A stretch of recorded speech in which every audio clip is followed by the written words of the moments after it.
Je ne sais pas si vous voyez bien. Bon. Oui, vous voyez tout bien. Ouais.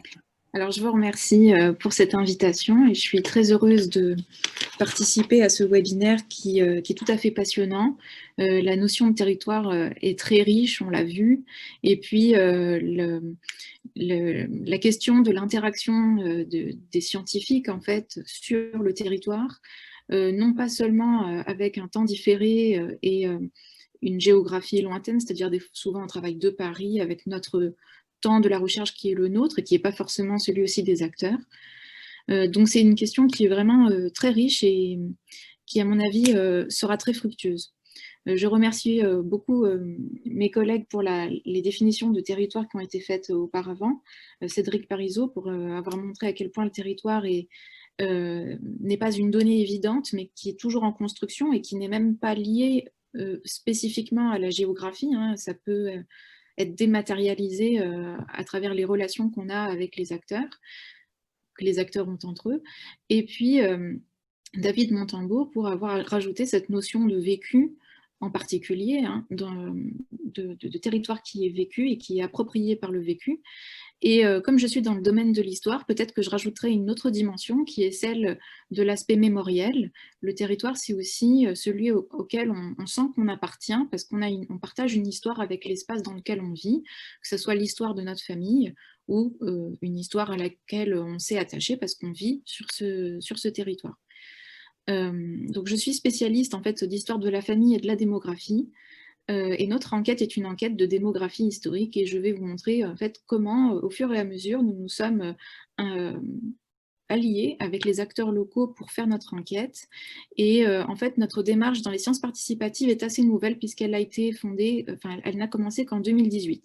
Donc on est encore dans la découverte de ces partenariats qui prennent différentes formes, sur les obstacles aussi qu'on peut rencontrer et certainement que vous aurez des propositions aussi à nous faire. Alors tout d'abord, pour commencer, qu'est-ce qui fait territoire à Charleville-Mézières? Si vous ne connaissez pas cette ville des Ardennes, qui est environ à 300 km de Paris, proche de la frontière avec la Belgique, voilà une petite carte de Ardennes Métropole dans le carrefour européen. Vous voyez que en fait, c'est une ville qui est assez bien située par rapport à l'Allemagne, à la Belgique et même au nord de l'Europe, voire l'Angleterre. À Paris, c'est très facile, en TGV, c'est 1h30. Et cette ville, en fait, je pense qu'elle est connue aujourd'hui pour son passé industriel, puisqu'il y a eu, il y a encore aujourd'hui l'usine PSA Citroën, il y a eu l'usine de Clément Bayard, et puis c'est une ville qui a un peu souffert de la désindustrialisation avec la fermeture notamment de l'usine La Macérienne de Clément Bayard. C'est aussi une ville qui est connue parce que c'est un centre des Ardennes, ce département du Grand Est avec les tribunaux, la préfecture, et donc souvent on en entend parler. Alors aujourd'hui l'image de Charleville, enfin ce conseil de Charleville est beaucoup lié à la culture puisque c'est la ville de Rimbaud, avec un musée Rimbaud que vous connaissez peut-être, et puis c'est aussi la capitale mondiale du Festival de la marionnette tous les 2 ans, avec ce grand festival international qui est vraiment passionnant. Il y a aussi un tourisme vert qui est très apprécié avec la Meuse et le paysage des Ardennes, qui est un paysage montagnard et qui est très très agréable. Alors Charleville-Mézières, en fait, est la fusion de 2 communes en 66, Charleville et Mézières, qui n'ont pas la même histoire, puisque Charleville est une ville nouvelle qui a été créée en 1606, et Mézières était une autre ville avec une citadelle, et les deux ont été souvent rivales. Nous, notre enquête s'intéresse surtout à Charleville en elle-même. Cette commune est devenue depuis 2014 une agglomération de communes et a le statut de métropole depuis 2014. Notre étude de Charleville, ce qu'on appelle l'enquête Charleville et qui s'appelle aujourd'hui Connexion Carolopolitaine, c'est une enquête qui a été lancée en 2007 par des scientifiques de la Sorbonne, le professeur François-Joseph Roudiou et son équipe. Et alors pourquoi nous avons choisi Charleville? Eh bien parce qu'elle a des sources démographiques absolument exceptionnels, des recensements, des dénombrements de population, en fait, pour être exact, annuels, à l'époque moderne, donc avant, en fait, l'époque napoléonienne. Donc ça, c'est très, très intéressant pour nous, historiens, et donc on a cette enquête qui se construit au fil du temps et qui est très longue. Et au fur et à mesure, on s'est intéressé aussi à l'histoire de la ville en elle-même, puisque c'est une ville nouvelle, créée par un prince, Charles de Gonzague, et donc il y a tout un aspect politique, architectural, social, qui est absolument passionnant.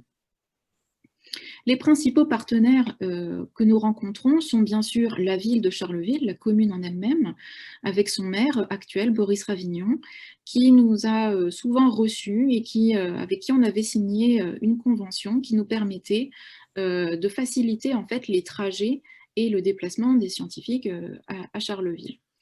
Une convention qui est en passe normalement d'être renouvelée cette année. Nous avons aussi le musée de l'Ardenne, dont je vous montre ici une photo.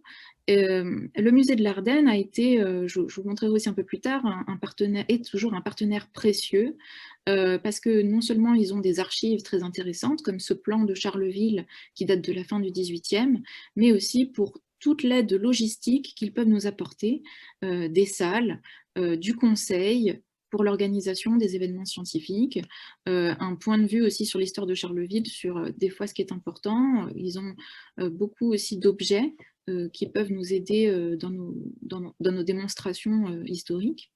Donc c'est vraiment un partenaire majeur. Nous avons aussi Ardennes Métropole qui par exemple, nous aide dans le financement de notre colloque qu'on est en train d'organiser pour mai 2021. En autre partenaire, le département, puisque c'est le département qui tient les archives départementales. Et les archives départementales, c'est un lieu où nous, historiens, allons tout le temps et nous avons leur accord, leur aimable accord pour prendre en photo, en général, les archives et faire ces grandes campagnes en fait, de photos pour que nous puissions travailler à Paris. Nous avons aussi l'aide d'une société savante, la Société d'Histoire des Ardennes, qui est une société importante, qui a une revue de publication, qui est la revue historique ardennaise. Et le but de cette association eh bien, est de promouvoir la recherche dans l'histoire des Ardennes et de vulgariser son histoire. Donc c'est un partenaire qui est majeur auquel on s'associe. Donc les deux questions en fait, qui vont qui vont mener mon présentation, c'est comment notre enquête Charleville rencontre-t-elle et intègre-t-elle les acteurs du territoire carolopolitain ou carolo-massérien. Ici, c'est plutôt carolopolitain, puisque Mézières est un petit peu à la marge de notre recherche, et comment elle participe à un véritable projet de territoire. Donc, je commencerai tout d'abord par les points de convergence entre notre enquête scientifique et les projets de territoire de la commune, voire d'Ardennes Métropole. Ensuite, comment nous faisons des retours à la communauté réguliers de nos recherches. Cela permet d'alimenter en fait les idées de partenariat et les idées de développement du projet.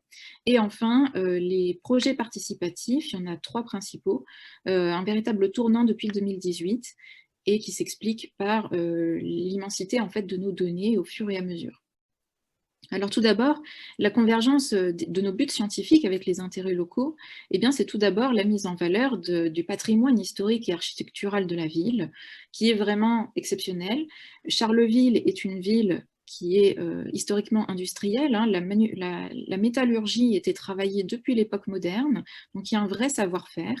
Et je pense, un des défis actuels est de montrer à quel point c'est une ville d'art et d'histoire. D'ailleurs, elle est aujourd'hui qualifiée de ville d'art et d'histoire. Elle fait partie du réseau. Donc Charleville, par exemple, nous pouvons voir là récemment, il y a quelques jours, la ville a annoncé qu'une partie de la commune sera achetée pour mettre en valeur ce qui reste des anciens remparts de Charleville, afin de pouvoir les montrer au public et mettre en valeur cette histoire. Les remparts sont aujourd'hui disparus, donc c'est vraiment une chance de pouvoir retrouver un petit morceau et de pouvoir expliquer comment a été construite la ville de Charleville. Le projet aussi municipal est de reconvertir des friches urbaines et industrielles, par exemple l'usine La Massérienne, qui était l'ancienne usine Clément Bayard, où il y avait des vélos qui avaient été construits, puis des automobiles. Eh bien, il y a aujourd'hui un projet de reconversion de cette friche afin d'en faire un endroit culturel, un patrimoine artistique et culturel. Donc là-dedans, notre recherche à nous, elle s'inscrit totalement. Nous recherchons en fait beaucoup d'informations sur comment la ville a été construite architecturalement. Par exemple, la place Ducale est une copie de la place des Vosges à Paris. Et en fait, cela s'explique parce que les deux architectes de la place des Vosges et de la place Ducale étaient frères. Nos visites guidées, que je vais vous montrer dans ma partie 2, nous permettent aussi de mettre en valeur donc, ces anciennes maisons et cette place Ducale qui date du XVIIe siècle et d'encourager en fait les visites dans ces espaces-là. Donc on entre pleinement dans cette convergence d'intérêts sur la mise en valeur du patrimoine historique. Il y a aussi la mise en valeur des archives qui sont exceptionnelles pour l'enseignement supérieur et même pour l'enseignement secondaire.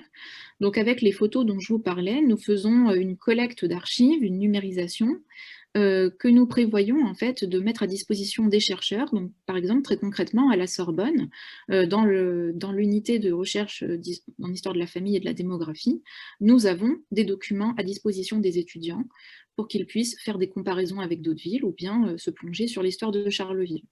Et cela nourrit aussi la volonté des archives départementales de mettre en valeur les sources exceptionnelles qu'ils ont et aussi les archives communales qui sont gardées par les archives départementales. Et ces archives communales, en fait, sont très peu connues et nous avons vraiment intérêt à montrer à quel point elles sont riches. Les dénombrements sont dans ces archives communales. Le troisième point, c'est aussi l'identité et la mémoire locale des Ardennes, avec l'explication d'une histoire qui est parfois douloureuse. Donc là, sans entrer forcément dans tous les détails de ce qui a pu se passer dans l'histoire de Charleville, je pense notamment à l'occupation allemande pendant la guerre de 70. L'occupation allemande a duré de 1870 jusqu'à 1873 et a créé beaucoup de bouleversements, puisque la ville était comme tout le territoire occupé dans les Ardennes, administré par les Allemands. Donc il y a eu des bouleversements dans la vie quotidienne, il peut y avoir des violences, il y a eu des destructions, et tout cela en fait peut être transmis dans la mémoire collective ardennaise, et des fois il est utile que des historiens viennent et expliquent exactement ce qui s'est passé. Et ça fait partie des choses qui intéressent beaucoup le public quand ils viennent à nos conférences. Donc justement, dans un deuxième point, je vais vous montrer comment nous faisons un retour qui est régulier à la communauté à travers les rendez-vous scientifiques et les journées de rencontres.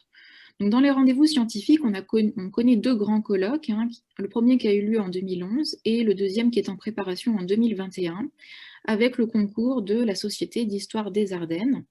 Donc, voici l'appel à communication, hein, c'est un colloque qui est très large, sur le XVIIe jusqu'au XIXe siècle. Et la Société d'histoire des Ardennes et le musée nous ont aidés aussi à publier la recherche d'une étudiante sur l'histoire des Gonzagues en 2018. Donc on est vraiment très très heureux de ce lien scientifique et de vulgarisation, de transmission de la connaissance qui est très fort en fait avec le musée de l'Ardenne et la Société d'histoire des Ardennes. Le deuxième grand moment, ça a été les visites guidées. On en a connu deux en 2016 et 2018, donc à la place Ducale et dans le reste de la ville en 2018. Ça nous a permis de montrer aux habitants en petits groupes les maisons du XVIIe, et même on en a visité certaines, c'était très intéressant, on a eu beaucoup de questions. Et je pense que ça a suscité en fait l'intérêt pour l'histoire de la ville, qui est toujours grandissant. Le troisième moyen de retour scientifique, c'est la création d'un site internet et d'un compte Twitter. Donc le site internet va ouvrir dans quelques jours, fin novembre, et donc là on aura à la fois l'histoire de Charleville, notre base démographique, et puis une bibliographie afin que vraiment ça devienne un site de référence sur les publications scientifiques et sur l'actualité en fait de la recherche. Donc là-dedans, en fait, dans cette démarche, les projets participatifs ont été créés en 2018 parce qu'on en avait besoin. Le premier partenariat a été fait avec Ardennes Généalogie, une association de généalogistes Parce que dans notre base démographique, il y avait des individus au 19e siècle qu'on ne connaît pas parce qu'ils étaient juste de passage à Charleville. Donc on a proposé aux généalogistes de nous aider à retracer le parcours individuel de ces personnes. Le mode de communication, en fait, on les a rencontrés, enfin on a rencontré le président physiquement et puis par échange de mails. Donc aujourd'hui, ce partenariat est toujours, est toujours d'actualité, mais il a quelques lenteurs. Voilà, on attend le retour des généalogistes. Donc voilà, on reste en contact et ça se fait de façon assez tranquille, hein, de façon plus lente que les autres projets. Le deuxième partenariat a été avec l'école Simplon, une école de programmation, parce que notre besoin a été de mettre en ordre la base de données démographiques, de la mettre en valeur avec une entrée qui soit facile, avec des programmes interactifs. Par exemple, suivre la vie d'un individu, c'est quelque chose qui n'est pas évident si on a la base devant les yeux. Il faut un programme qui fait le lien. Donc là, on a une communication qui est aussi par mail, par la rencontre aussi sur place et surtout l'organisation d'un hackathon annuel, c'est-à-dire 2-3 jours de compétition de codage qui aboutit à des applications et à un prix pour ceux qui ont fait la meilleure application. Donc ça a été une bonne réussite. Il y avait le soutien de la Chambre de commerce et d'industrie des Ardennes et l'intérêt aussi de certaines entreprises sur comment on pouvait réutiliser ces programmes.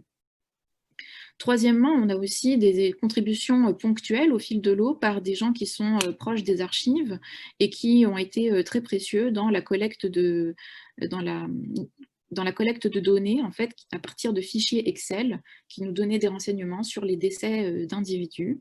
Et toutes ces contributions, en fait, sont créditées et remerciées dans nos publications officielles et scientifiques. Et toujours, nous avons une communication à distance qui est surtout principalement par mail, mais nous essayons à chaque fois de rencontrer les personnes comme nous allons à Charleville. En conclusion, notre enquête Charleville a vocation depuis 2018, mais même je pense avant, de faire de plus en plus de Charleville une ville historienne par la participation des acteurs locaux. Notre enquête est évolutive et grossit avec le temps, donc elle s'adresse à de plus en plus d'acteurs. Les partenariats, que ce soit avec la commune, la métropole, les sociétés savantes ou le public, répond à différents besoins de chaque côté. Et les modes de communication, on le voit bien avec les mails et les rencontres physiques, sont vraiment l'enjeu du maintien du lien et l'entretien du partenariat. Il y a des fois des ajustements qui sont nécessaires.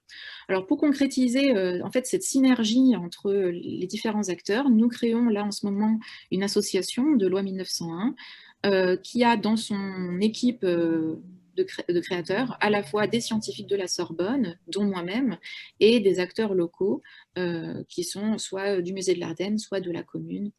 Et donc, nous sommes très heureux de pouvoir ainsi concrétiser un partenariat qui sera, je l'espère, durable. Je vous remercie pour votre attention. Merci beaucoup, Cécile, pour cette présentation. C'est vrai qu'on voit bien comment ces intérêts académiques rejoignent des intérêts d'acteurs locaux et puis comment les projets participatifs se situent vraiment à cette intersection. Enfin, je trouve que c'était vraiment intéressant sur ce point-là. Alors de la même façon, je crois qu'on a une ou deux questions, Marie, qui sont arrivées dans le chat pendant la présentation. Peut-être qu'on peut les relayer là sur les 5 minutes qui suivent. Oui, il y a une question sur les applications qui ont été produites lors des hackathons. Voir comment vous les avez utilisées, si elles sont déployées.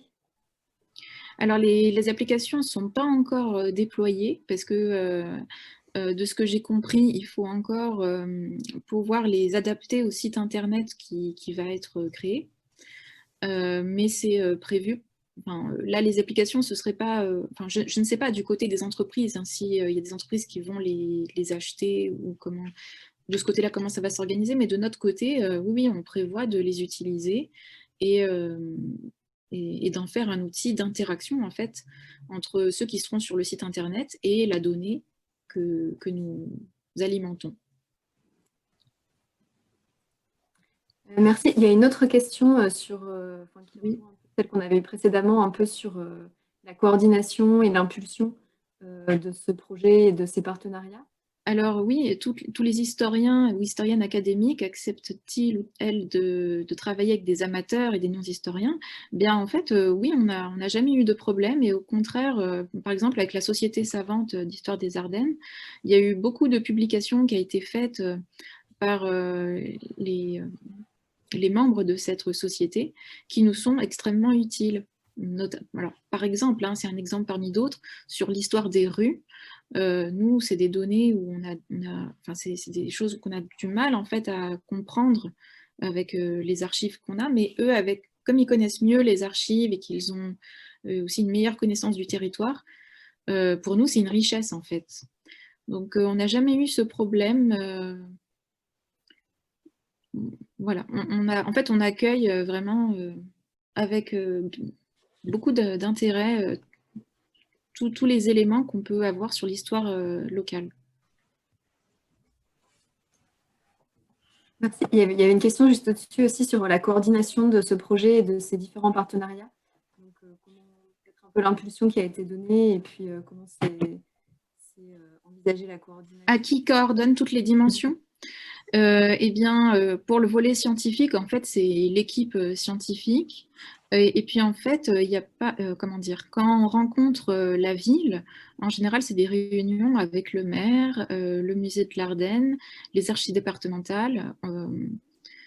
Ce sont des rencontres, voilà, je ne dirais pas qu'il y a un président pilote.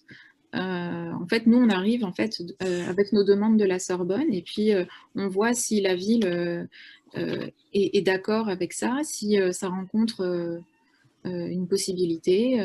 Des fois, ce n'est pas possible. Hein, par exemple, les visites cette année n'ont pas été possibles à cause de la Covid, mais aussi parce qu'il y avait une autre fête qui était prévue en septembre.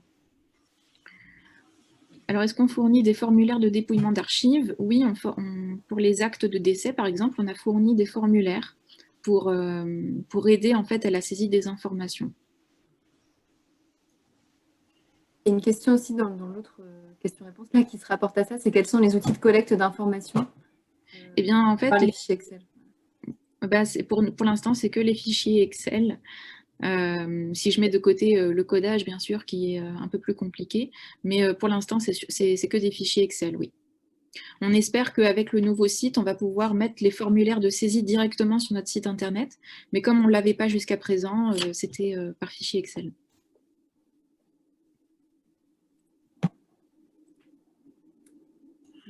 Alors, l'articulation avec la ville d'art et d'histoire se fait en fait par l'intermédiaire du musée de l'Ardenne, en fait.